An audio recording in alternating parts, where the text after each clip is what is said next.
দিচ্ছিস তো? না ঠিক আছে, ভয় তো দিছিস তো? একদম ঠিক আছে। সুন্দর করে কাগজটা আগে প্রথমে ভাঁজ করে নিলাম, তারপরে মাঝখানে পাতিটা দিয়ে উঠে গেলাম টেবিলের উপরে।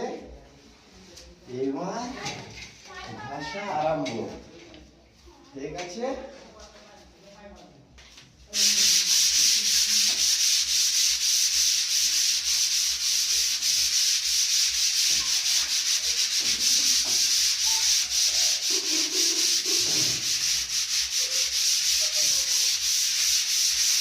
ঠিক আছে তো?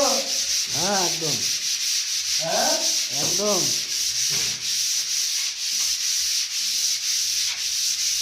হ্যান্ডের মতো কিন্তু মেশিনের ব্যাগ বড়, হ্যান্ডের একটা বিষয় আলাদা কিন্তু, একদম একদম তাই তো? একদম